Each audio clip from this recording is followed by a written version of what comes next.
والمباراة الأخيرة والختامية لمرحلة الدوري، وطبعا التي تجمع ناديي الكرخ وديالى في مباراة مؤجلة من الدور الثالث عشر المرحلة الثانية، وهي المباراة الأخيرة في هذه المرحلة الثانية ومن الدوري بصورة عامة، بانتظار مباريات البلاي اوف ما بين الأندية الأربع الكبار التي تأهلت إلى المربع الذهبي. الحج سوف يواجه ديالى طبعا، والكرخ سوف يلاقي نادي الشرطة، وبالتالي يعني أكيد سوف تكون مباريات كبيرة، مباريات على مستوى عالي، بانتظار أيضا يعني نشاهد متعة مستمرة عبر قنوات شبكة الإعلام العراقي، وتحديدا للدوري العراقي لكرة اليد بمسمى النخبة.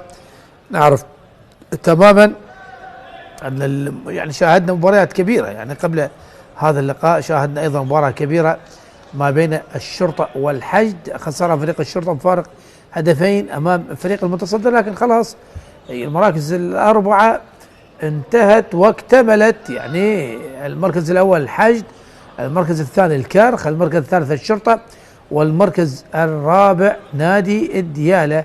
يعني مباراتين اليوم، المباراة التي سبقت هذا اللقاء ما بين الشرطة والحشد، وهذه المباراة ما بين الكرخ وديالى هي مباريات تحصيل حاصل، يعني أشبه بالمباريات الودية والمباريات التحضيرية لمرحلة البلاي أوف. ونعرف مرحلة البلاي أوف الذي يفوز بثلاث مباريات من 5 هو يتأهل المباراة النهائية، والخاسر يلعب على الثالث والرابع، طبعا مع احتساب المباريات التي لعبت في مرحلة الدوري ذهابا وإيابا. نادي الكرخ بالملابس السوداء يستضيف نادي ديالى في قاعته، قاعة نادي الكرخ. نشاهد سامر مشتاق، رامي علي، مصطفى الغول، عمر ياسين، ومنوني، وأحمد طارق، وعلي خلف. بينما تشكيلة نادي ديالى في حراسة المرمى منير قاسم، حيدر جبار، راد عبد الزيد، علي عبد المنعم، حسن صلاح، علي طارق، وأيضا اللاعب علي عماد. حيدر غازي يعتمد على أكثر من اسم من الأعمار الصغيرة، خاصة في ظل يعني خلاص تم انهاء التعاقد مع المحترفين، بانتظار التعاقد مع محترفين جدد قبل انطلاقة مباراة المربع الذهبي. وأيضا فريق ديالى يعاني من عدة إصابات. يحاول الآن فريق الكرخ عمر ياسين اللاعب المصري، والهدف لم يحتسب، خطأ لمصلحة عمر ياسين. مصطفى العمر مجددا، يحاول أحمد طارق، علي خلف مجددا، تمريرات منوني، إشارة اللعب السلبي، وهناك خطأ. طبعا طاقم التحكيم قصي حسين واسعد حسن، والمسجل ظافر علي ومجتبى ظافر واشراف محمد احمد ورائد اسماعيل. ما زال اللعب السلبي، يحاول منوني تمريره لمصطفى الغول، وهدف. هدف تم احتسابه، نعم احتسب الهدف، الكرة دخلت. منير قاسم حاول مع الكرة لكن لم ينجح. اول اهداف اللقاء لمصلحة نادي الكرخ، يتقدم هدف مقابل لا شيء. نعم هي مباراة أشبه بالمباراة التحضيرية، نعم وهي بالفعل تحضيرية، وخاصة الفريقين يعني لا يريدان أي إصابة. بالنسبة لفريق الكرخ أصيب المحترف عبد الرحيم أمقران، وأيضا أصيب جاسم غصاب. وهنا الهجوم المرتد، علي خلف، تمريرة خاطئة لعلي عبد المنعم، وكرة مواجهة، حاول سامر مشتاق لكن لم ينجح. وهدف التعادل لمصلحة نادي ديالى، هدف مقابل هدف في بداية هذا اللقاء. خلف تمريرة خاطئة كانت. حيدر غازي أمام اختبار صعب جدا يعني مع الكرخ أولا في هذا اللقاء، ومن ثم أيضا مع نادي الحشد في مباراة البلاي أوف. ونعرف فريق الحشد فاز على ديالى ذهابا وإيابا. منوني يحاول المرور، وممتازة من منير قاسم، تصدى لكرة منوني.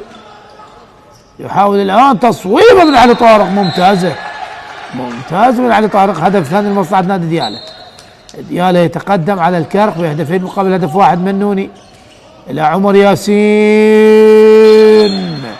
تصويبة قوية وهدف التعادل. 2-2. دفاعات مفتوحة من الفريقين. راد عبد الزيد إلى اللاعب حسن صلاح. حسن تمريرة لحيدر. حيدر جبار لراد عبد الزيد مجددا. لاعب الخبرة طبعا فريق ديالا أنهى التعاقد مع المحترفين، وكذلك لديه إصابة مصطفى بكري الذي يجرى عملية جراحية ناجحة. نتمنى له السلامة لمصطفى بكري اللاعب الكبير. هنا محاولة دخول من حسن صلاح، لكن من أين المرور؟ من أمام عمر ياسين وأحمد طارق. علي عبد المنعم، راد عبد الزيد يحاول علي طارق، يحاول الدخول. صعب جدا، صعب جدا أن تدخل من أمام أحمد طارق، لاعب قوي على المستوى الدفاعي. أحمد طارق لاعب منتخبنا الوطني. علي عبد المنعم مجددا لحسن صلاح. راد عبد الزيد تمرير حاول، لكن بعيدة تماما من علي طارق، بعيدة تماما من علي طارق. هنا أحمد طارق، أحمد يحاول هنا التمريرة لعلي خلف من جديد إلى منوني. منوني وأحمد طارق وعمر ياسين ثلاثي الخط الخلفي.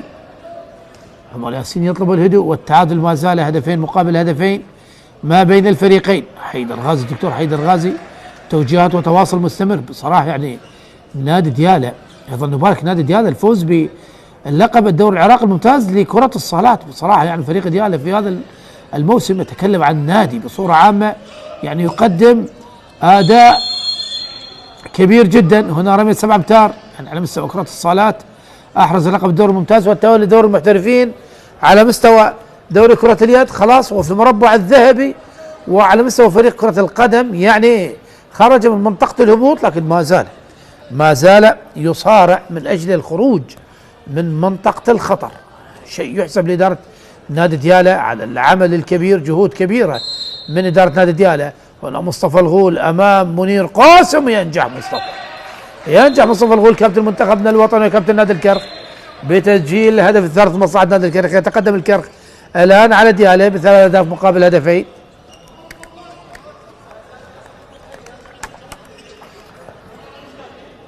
حسن لعلي طارق من جديد. حسن صلاح بلاي ميكر. حسن صلاح وعلي صلاح شقيقان، واحد مع الجيش وواحد مع ديالا. طبعا انتاج مدرسة ديالا، هذه المدرسة التي تنتج اللاعبين في كل سنة. وانا رامي علي تصدي من هنا ومن هناك والمتابعة، وينجح مصطفى الغول بتسجيل هدف رابع. منير قاسم تصدى للكرة الأولى رامي علي، لكن كانت متابعة من مصطفى الغول وهدف رابع.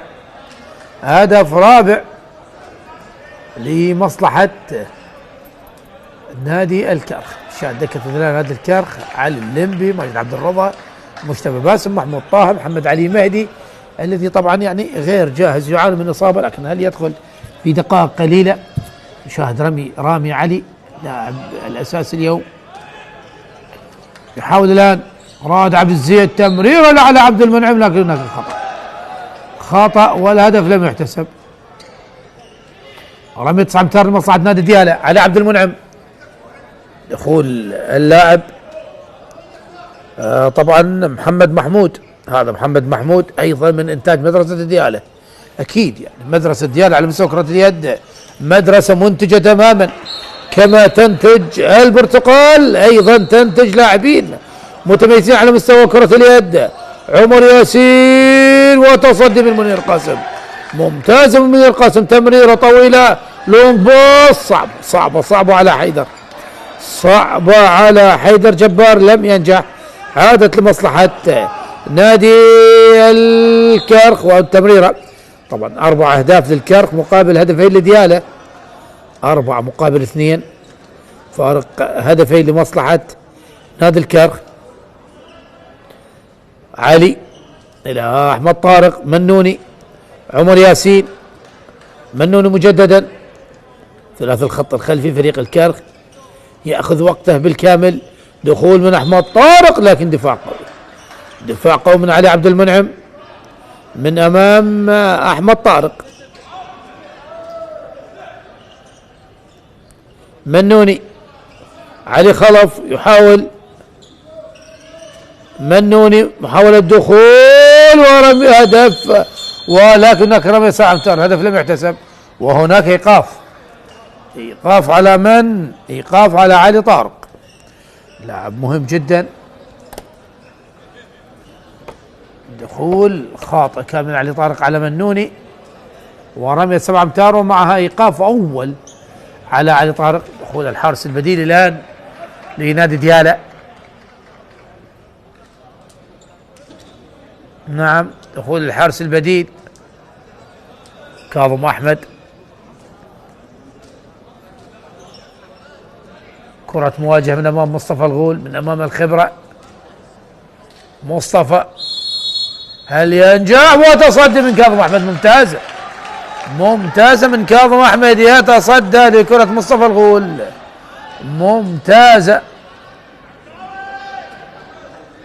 علي عبد المنعم مر 8 دقائق على بداية احداث هذا اللقاء، تفوق لنادي الكرخ على ديالى 4 أهداف مقابل هدفين. محمد محمود راد عبد الزيد كابتن والقائد، مواسم طويلة في دوري كرة اليد، وأيضا مثل منتخبنا الوطني سنوات طويلة أيضا. هنا المرمى خالي، المرمى خالي، وتصويبة غير ناجحة أو غير دقيقة من لاعبي نادي الكرخ، لم يستغلوا عدم تواجد الحارس منير قاسم. حيدر جبار لراد عبد الزيد، رائد، عودة علي حسن صلاح، حسن لراد عبد الزيد، طبعا حسن ايضا من اللاعبين الشبان. محمد محمود، حسن، راد عبد الزيد، ثلاثة الخط الخلفي.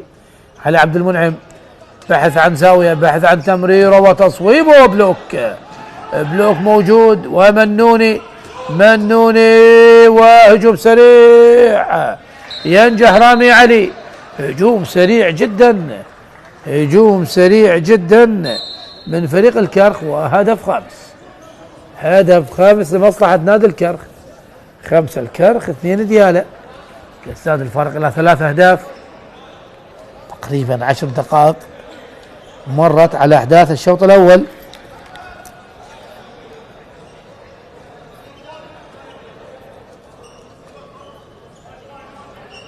يحاول فريق ديالى أن يقلص الآن.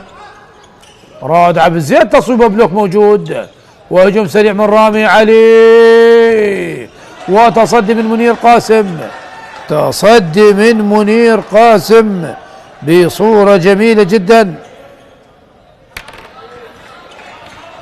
حلوة من منير، نعم حلوة من منير. عاد ولد سيد قاسم يتألقان، واحد مع الحشد والآن منير مع ديالى،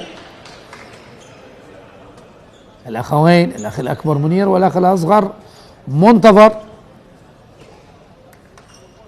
أكيد سوف يكون هناك لقاء مرتقب ما بين منير ومنتظر في مباراة البلاي اوف ما بين الحشد وديالى. رمية 9 امتار، علي عبد المنعم، علي طارق، راد عبد الزيد. علي طارق مجددا يحاول، محمد محمود، علي طارق إلى رائد، دفاع قوي جدا من الكرخ. علي طارق يحاول، نشاهد إشارة اللعب السلبي. علي، تمريرة لحيدر، متابعة من رامي، من جديد لرائد، تصويب وتصدي، تصويب وتصدي، عادت لمصلحة نادي ديالى، والمحاولة لكن صعبة جدا. إشارة اللعب السلبي، كم تمريرة واحدة فقط، تمريرة واحدة فقط متبقية.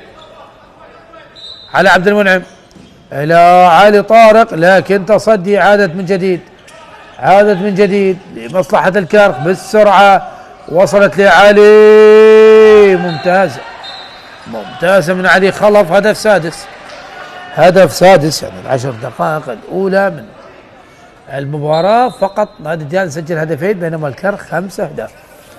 الآن 10 دقائق الثانية، 6 الكرخ 2 ديالى. 10 دقائق الثانية الكرخ ويسجل أول أهدافه في 10 دقائق الثانية من أحداث هذا اللقاء. حسن صلاح لمحمد محمود، حسن صلاح يحاول المرور، لكن دفاع قوي جدا، وهناك إيقاف على عمر ياسين، إيقاف أول على نادي الكرخ، تحديدا على اللاعب المحترف عمر ياسين.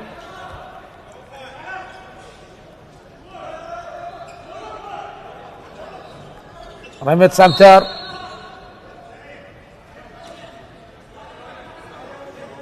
حسن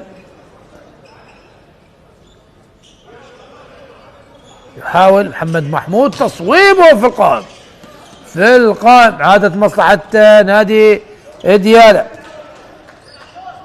إلى راد عبد الزيد.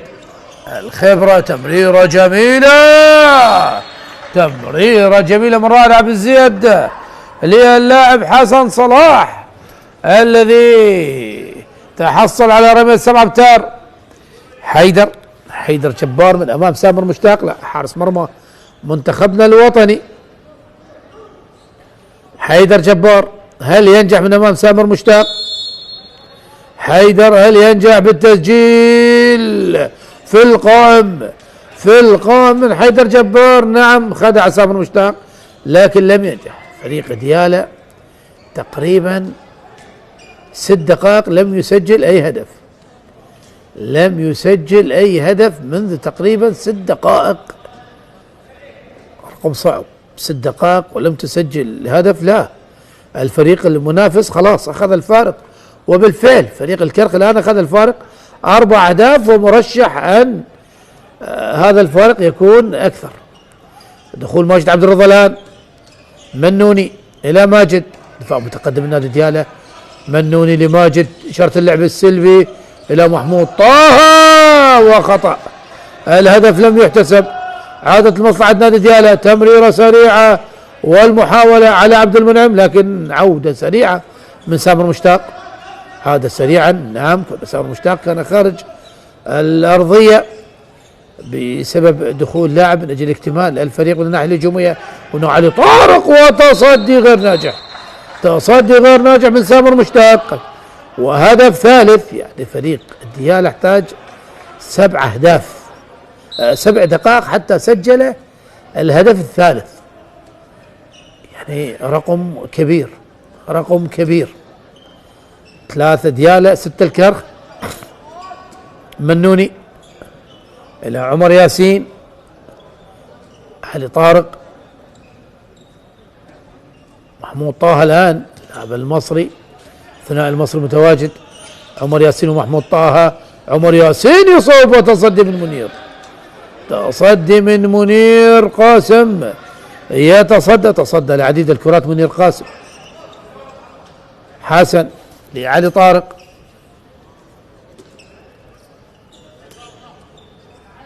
يحاول حسن إلى علي، راد عبد الزيد، تمريره على عبد المنعم لكن قطعت، عادت مصلحة نادي الكرخ. رامي علي، هذه المرة صعبة على منير قاسم، خادع منير قاسم. هدف سابع لمصلحة نادي الكرخ. 7 الكرخ، 4 ديالى، فارق 3 أهداف. نعم، 7 مقابل 4. راد عبد الزيد،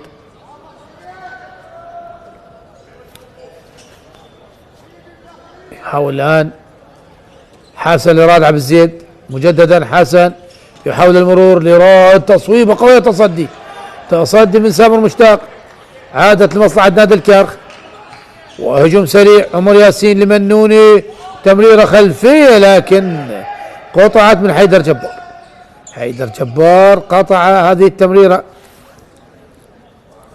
صارت الحيازة لمصلحة نادي الكرخ. عمر ياسين لأحمد طارق، علي خلف، منوني، عمر، أحمد، محاولة دخول لكن دفاع قوي جدا من نادي ديالى. مصطفى الغول يحاول الآن أحمد طارق، تصويب، حطمت العارضة يا أحمد طارق بهذه التصويب من التمريرة الطويلة، يحاول لكن أين المفر؟ علي خلف، ودفاع قوي جدا من أمام علي عماد. نعم، من أمام علي عماد، وصعب جدا لكن ما زالت الهجمة والحيازة لمصلحة نادي ديالى الذي يبحث عن التقليص، يبحث عن التقليص. رائد عبد الزيد لعلي لحسن صلاح، حسن لرائد مجددا، تمريرات لدى لاعبي فريق الخط الخلفي لفريق ديالى. هنا علي طارق، يحاول علي طارق تمريره لرائد، رائد عبد الزيد لعلي طارق، هل يصوب؟ إشارة اللعب السلبي قطعت من علي طارق، وهناك خطأ، خطأ لمصلحة نادي، وهناك إعادة للعب الخطأ، والحكم يطلب الهدوء من دكة بدلاء فريق الكرخ. حسن صلاح لرائد عبد الزيد، حسن صلاح يحاول تمرير لرائد، لكن ايضا هناك خطأ اخر. اشارة اللعب السلبي، كم تمريرة متبقية؟ تمريرة واحدة، تمريرة واحدة فقط متبقية. تصويبة لكن ايضا تصدي، ايضا تصدي. حاول حسن صلاح ان يخادع سامر مشتاق لكن تصدى لها عمر ياسين. رائد عبد الزيد، تصويبة من رائد لكن ايضا سامر مشتاق يتصدى. عادت لمصلحة نادي الكرخ. منوني، سرعة كبيرة من منوني، سرعة كبيرة من منوني ليسجل هدف ثامن. 8 مقابل 4، تقريبا مرت أكثر من 18 دقيقة على الشوط الأول، فارق 4 أهداف لمصلحة نادي الكرخ. رائد عبد الزيد، دخول اللاعب عبد اللطيف هاشم، وهناك وقت مستقطع من الدكتور حيدر غازي، يطلب وقت مستقطع أجل إعادة ترتيب الأوراق مجددا.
ينتهي الوقت المستقطع احبتي مشاهدي قنوات شبكه اعلام العراق، ونعود ونستأنف اللقاء مجددا بالشوط الاول. الكرخ 8-4 ديالى، مباراة مؤجلة من دور الثالث عشر من المرحلة الثانية لدور النخبة العراقي لكرة اليد. خلاص طبعا الامور حسمت في مرحلة الدوري ذهبا واياما بانتظار مباريات البلاي اوف، سلسلة مباريات البلاي اوف، الحشد والديالى والشرطة والكرخ، مباريات كبيرة.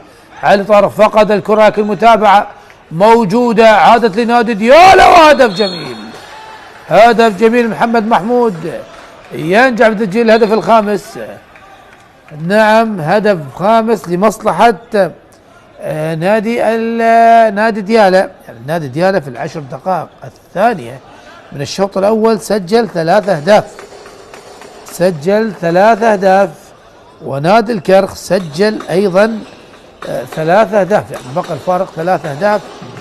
المحاولة طبعا أيضا دخول الآن مجتبى باسم ودخول اللاعب زيد نعمان، يحاول الآن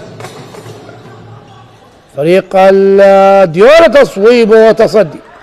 يحاول اللاعب علي عماد، يحاول علي عماد من خلال هذه اللقطة. أيضا دخول اللاعب محمد لوي أيضا من اللاعبين الشبان كلاعب ارتكاز. يحاول علي صلاح، حسن صلاح، لا اخوك علي صلاح الاكبر، يلا ماكو فرق ان شاء الله.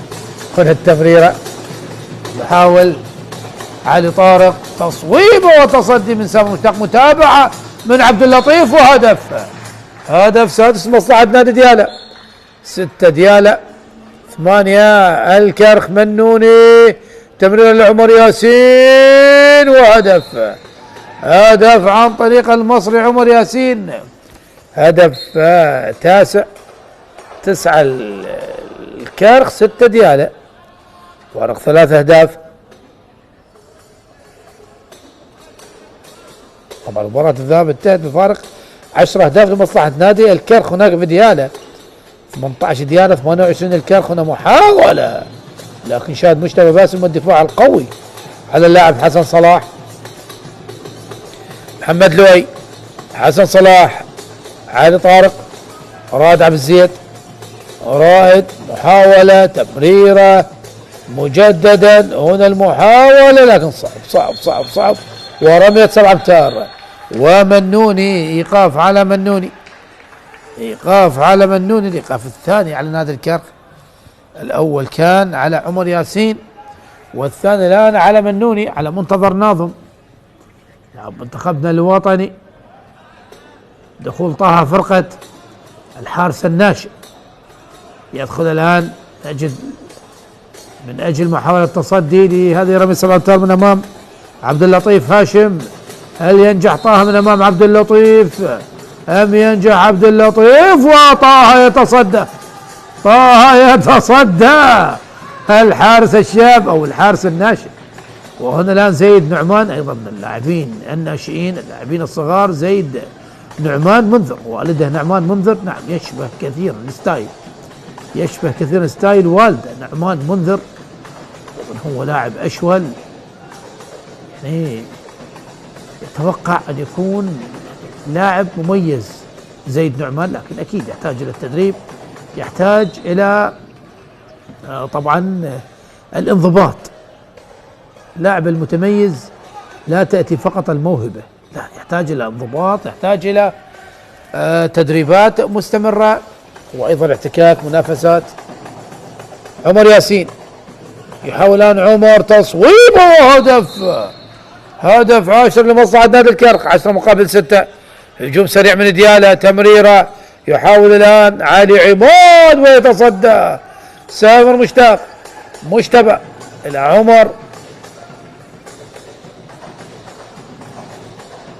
عمر ياسين لماجد عبد الرضا. ماجد لعمر، ماجد عبد الرضا، احمد طارق لماجد. وهناك نعم وقت مستقطع يطلبه شريف المرسي مدرب المصري نادي الكرخ، وخاصة النتيجة تشير إلى تقدم نادي الكرخ على نادي ديالى ب10 أهداف مقابل 6 أهداف، لكن أكيد يحتاج إلى إعادة ترتيب الأوراق، يحتاج إلى إعطاء توجيهات جديدة أو طبعا خطط دفاعية أو خطط هجومية جديدة. فالوقت المستقطع مهم جدا في عالم كرة اليد.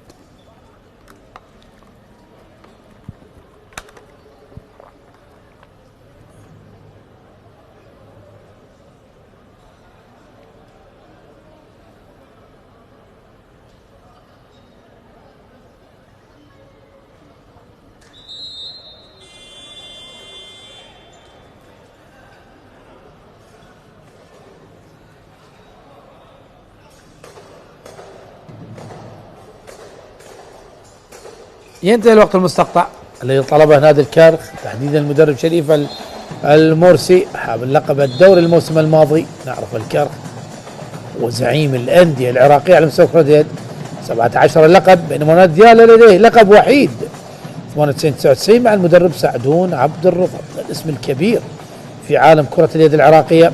ماجد عبد الرضا، الله لتمريرة ماجد عبد الرضا، الله على التمريرة الجميلة، تمريرة خلفية، نعم تمريرة خلفية من ماجد عبد الرضا لرامي علي الذي يضع الهدف 11 في شباك نادي ديالى. يحاول علي طارق تمريرة لعلي عبد المنعم، تصويبة وهدف، هدف لمصلحة نادي ديالى. يتقلص الفارق من جديد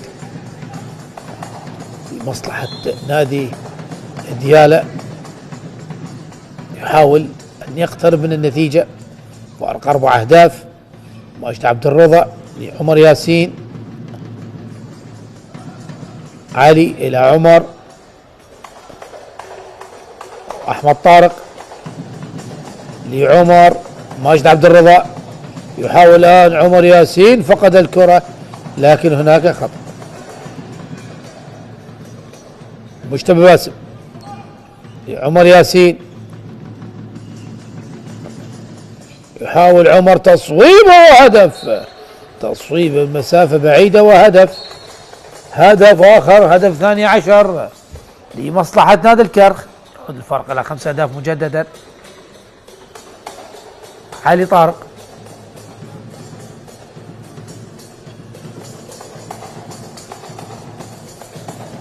دخول اللاعب محمد محمود، يعود مجددا. راد عبد الزيد إلى محمد محمود، راد عبد الزيد، محمد محمود، علي عبد المنعم من جديد علي طارق، محمد محمود، تمريرة لعلي وتمريرة قطعة ماجد عبد الرضا، فاست بريك. هدف آخر لمصلحة نادي الكرخ، الهدف الثالث عشر، الهدف الثالث عشر لمصلحة نادي الكرخ. 13 مقابل 7 قبل نهاية الشوط الأول بأقل من 5 دقائق. فارق 6 أهداف. بدأ الكرخ يسجل الأهداف ويوسع الفارق مع نادي ديالى. راد عبد الزيد، محاولة من رائد، تمريرة لعلي طارق، الله على راد عبد الزيد على التمريرة، لكن علي طارق لم ينجح في التسجيل. ماجد عبد الرضا بالسرعة من أمام راد عبد الزيد لمجتبى، بذكاء كبير من مجتبى باسم، بذكاء كبير من مجتبى باسم يضع الكرة من فوق الحارس منير قاسم، وهدف 14 لمصلحة نادي الكرخ. 14 مقابل 7، الفارق الآن يعني دبل سكور. نعم النتيجة ضعف. راد عبد الزيد، محمد محمود، رائد لمحمد محمود من جديد، علي طارق، محمد محمود يحاول الدخول والتمريرة لعلى عبد المنعم، الله في العارضة، في العارضة، لقطة جميلة، هجوم مرتد، وصلت لرامي علي إلى مجتبى وهدف. هدف آخر، هدف آخر، هدف رقم 15. الكرخ يسجل الأهداف الواحد تلو الآخر ليصل الفارق إلى 8 أهداف. 15 الكرخ 7 ديالى، فارق كبير، خاصة تتكلم قبل نهاية الشوط الأول تقريبا ب3 دقائق. علي طارق، محمد محمود يحاول المرور لكن دفاع قوي من عمر ياسين ومجتبى باسم.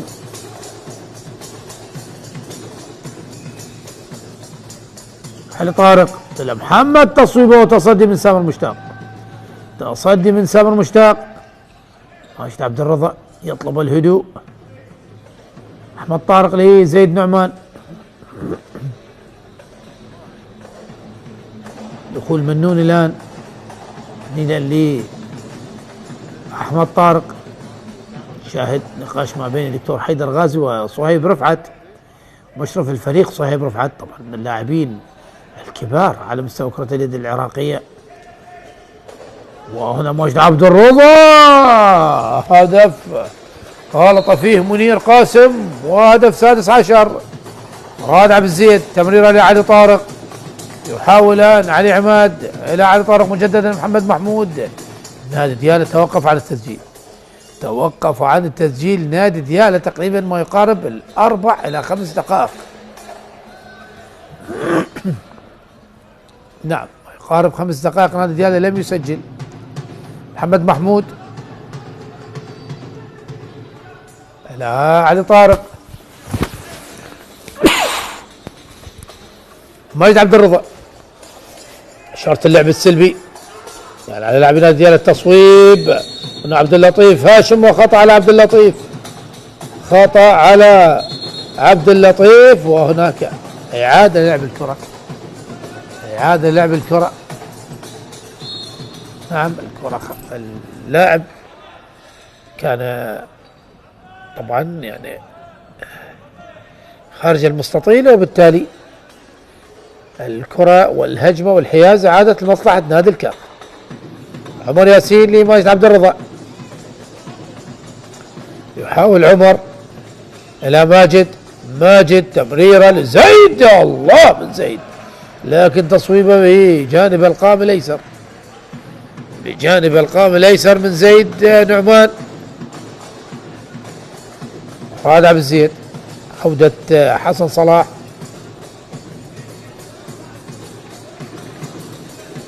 راد عبد الزيد لحسن صلاح، يحاول حسن تمريرة لعلى عبد المنعم، رمت سمتر،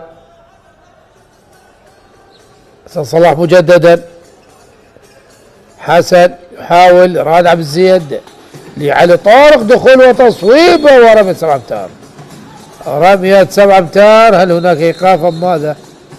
هل هناك ايقاف ام ماذا؟ لا وجود الايقاف. عودة طه فرقد مجددا، عودة طه فرقد مجددا. هل يتصدى؟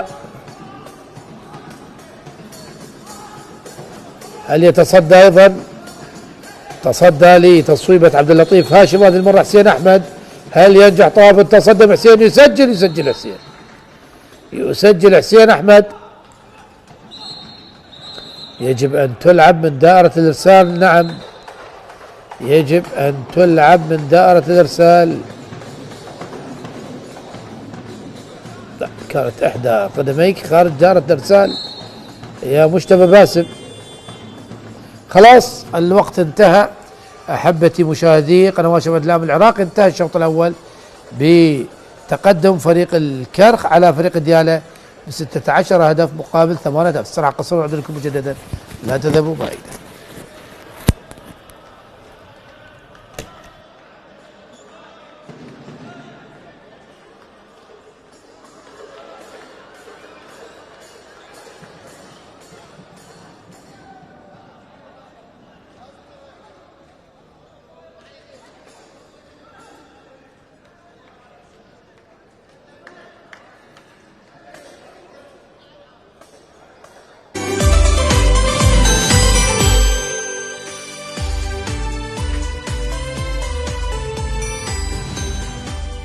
أي أرخى مش قربان